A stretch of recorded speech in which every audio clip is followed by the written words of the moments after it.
Peace to your feet, we bringing the news. Facts stay sharp, yeah, we never confused. From the streets to the world, get the real, no cap. Breaking headlines, put the truth on the map.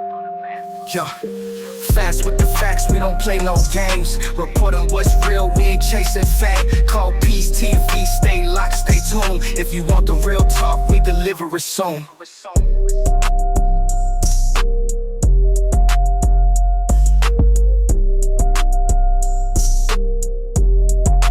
Call Peace TV, we bringing the news. Facts stay sharp, yeah, we never confused. From the Hey y'all, back with another video. This video is about London Thomas, Cassis, the girl that went missing, who was beaten out of Detroit / Inkster by his mom, whose body was later found in an SUV, a white SUV parked in a driveway of a home. They had 2 suspects in custody. They wouldn't release the names of the suspects, which we now know it's her ex-boyfriend Jalen Pendergrass and his mom, Miss Pendergrass. And I know it's them because we have an update to the mom being in court for arraignment today. So let's jump into the clips that I have, and we'll go from there. Good afternoon, sir. Do we need a minute, or are we ready to go? I think we're ready. All right, let's do it. We have a prosecutor or no? We do. Okay. We do. Yes, I'm here. Okay, just want to make sure everybody can hear everybody. We're on the record in case number 25-1068 FY People versus Charlotte Pendergrass. Good afternoon, Your Honor. I have the reason 75788 on prosecution. And good afternoon, Your Honor. For the record, Terry Johnson, P70773, on behalf of Ms. Charlotte Pendergrass, who is present and seated in the jury box. All right.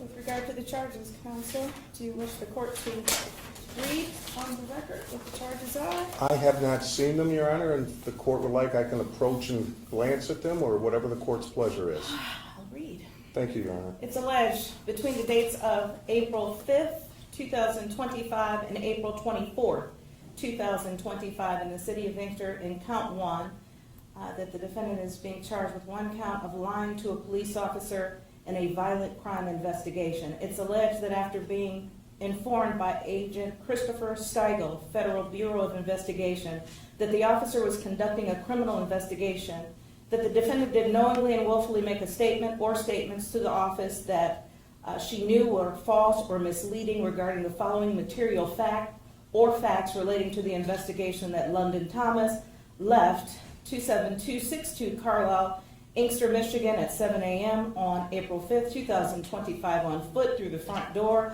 alive and well, and the option for kidnapping / homicide. That's a felony punishable by up to 4 years in prison and or a $5,000 fine. That concludes the reading of the charges. Thank you, Your Honor. With that being said, we will enter a plea of not guilty before this honorable court. All right, the court will enter a plea of not guilty on behalf of the defendant. As to bond. Your Honor, my client is a lifelong resident, actually, of Wayne County, born and raised here in the city of Inkster. She is not a flight risk. Her family still lives here. Her grandmother and grandfather, who are residents of the city of Inkster, we'd be asking for some type of personal bond in this matter, Your Honor, with the standard conditions.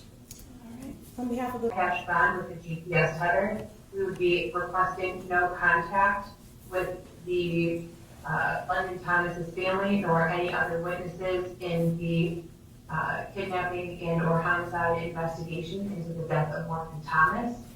We would also be asking if the defendant has a passport, we surrender that passport to the investigating authorities. Your Honor, with regard to the residency, as outlined by defense counsel, Ms. Pendergrass has had an address outside of Wayne County in the city of Clawson since 2001. Regarding her being a flight risk, if people are concerned about flight, which is why we're asking for a tether, Ms. Pendergrass was set to turn herself into authorities late last week. Instead of going to the police station, she stopped the car that she was in, got out, and attempted leave the area on foot. She was then later apprehended by police.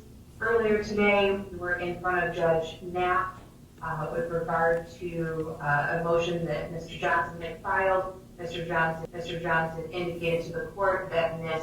Pendergrass would not return to the Carlisle address in the city of Inkster, that she would be going to a different address in a different city. Specifically, she would not return to that Carlisle address because of some concerns with regard to the health and safety of her father. She was, in fact, apprehended at that house that she said she would not be at, where she went directly from where she was released earlier today. People have a concern for flight, and with regard to the high cash bond, people are asking for a high cash bond. Ms. Pendergrass has access to multiple properties, multiple vehicles. She also is, to my understanding, has access to a large family trust. The people are concerned, again, with flight with regard to her financial situation. And then also with regard to the high cash bond, we're asking for that due to likelihood of conviction being quite high.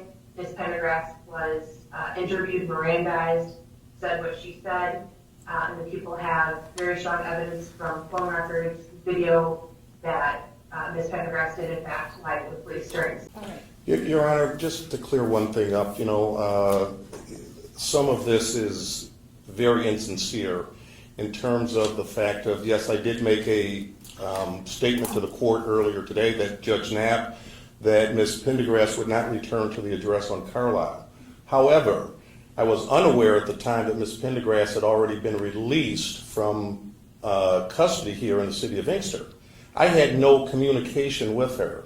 When I finally had communication with her, I said, you need to go to this address. So to say that she knew not to go there at that point, she was just released, she walked, and that's where she walked to at that point.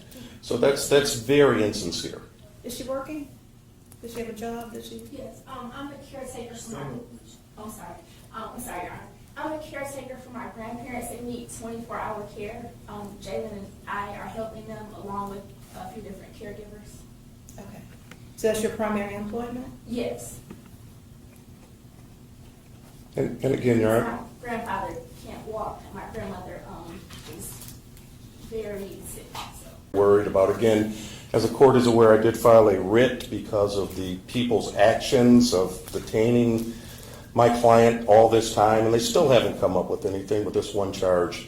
And if they have something, they're free to come back and charge, but just to hold her on a possibility there may be something else, that I don't think that's fair to my client, especially after being in custody for in excess of 120-something hours. All right. And Ms. Merrigan, this is an ongoing investigation? Yes, Your Honor.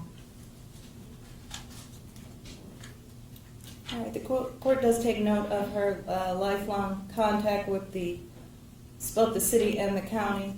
I do have concerns with regard to her being a flight risk, as well as the strength of the case. The court did swear out the warrant and heard additional facts, and so the court has those concerns. And for those reasons, the court will set a bond of $50,000 cash, surety, GPS tether, if released.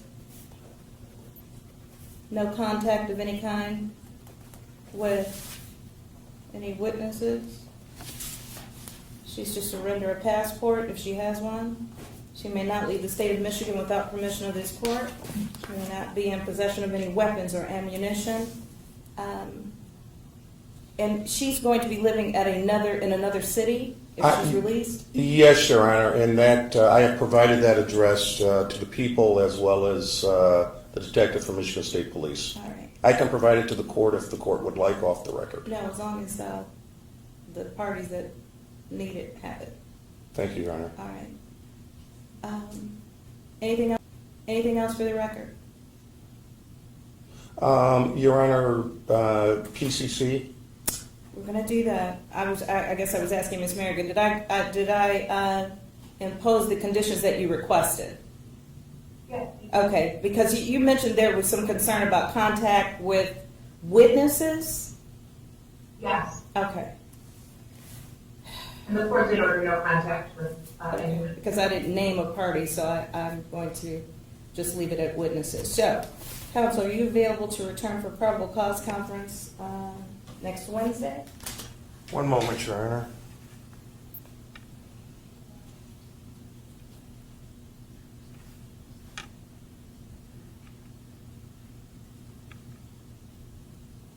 That'd be in the morning, Your Honor? Yes, sir. 9 a.m. Yes, ma'am. Wednesday, Wednesday, May 7th. May 7th, we'll see all parties back 9 a.m. Thank you, Your That Honor. concludes this matter. Thank you all. You and your staff. So Miss Ma'am got a little bit of money, they's trying to say. But she's sitting there trying to act innocent and like she really cared about her grandparents. But if you cared about your grandparents, you wouldn't have gotten to mix it with your son did. You know your son did something to London, and you sit here trying to lie to the police on his behalf. But we all stay posted on what they do as far as her situation goes. I'm going to post these other clippings that I got that I've been meaning to post, but they bringing out information faster than I can get it out to you guys. But I want to say thank you guys for the support and sticking with me as I do these videos and get the information to y'all. Like, comment, subscribe, hit that notification bell. Also, I want to tell my supporters, thank you for the super stickers, chats you guys been leaving in my comments. I really appreciate you guys. When I get the chance, I'm going to call you out by name to give you my appreciation. Bye. Awaiting charges in the disappearance and death of 17-year-old London Thomas. Now, 2 people were taken into custody after the teenager's body was found Saturday in Southfield. But at last check, there still weren't any charges filed. Well, 7 News Detroit reporter Ryan Marshall joins us live from Detroit's east side. And Ryan, we've been hearing from London's heartbroken family ever since her disappearance, and now the suspect's attorneys are speaking out. Defense attorney Terry Johnson has been very vocal with 7 News Detroit about his clients. He maintains that both of them are innocent as it pertains to London Thomas's disappearance and her subsequent death. 17-year-old London Thomas disappeared on April 5th. Authorities found her body in a parked SUV on Saturday, just 4 blocks from her Southfield home. Neighbors say the vehicle was parked for several weeks, but weren't sure how it arrived. 2 suspects, not publicly identified, are now in police custody. Defense attorney Terry Johnson represents both suspects. He says neither of them are the right person. What we want to look at is making sure that the right person is behind bars. Johnson says his clients were arrested the night investigators found London's body. And the Wayne County Prosecutor's Office says they haven't yet received a warrant package for either suspect. What that basically tells me is that the original thoughts that Michigan State Police had in this situation is they were wrong. I think they are still looking to find out exactly what happened. Unfortunately, they arrested my 2 clients, and with little to no evidence. It's believed that London's 23-year-old ex-boyfriend, whose home was searched 2 weeks ago, was the last person to see her alive. Attorney Johnson declined to say whether or not the 23-year-old man is one of his clients. As for London's family, her father, Cedric Salisbury, is hoping for a break in the case. We haven't heard anything. All we know is people in custody. Nobody's been charged, or they haven't even had a press conference. I wish they would give us details or something. Give her something. We've been through a lot these last 3, almost 4 weeks. The family now prepares for London's funeral while still searching for answers. We want to thank everyone. Who supported us on the searches, everything, the news media. We want to thank the law enforcement, but now they just give us answers. We need answers. We need some type of closure. And 7 News Detroit reached out to Michigan State Police for comment.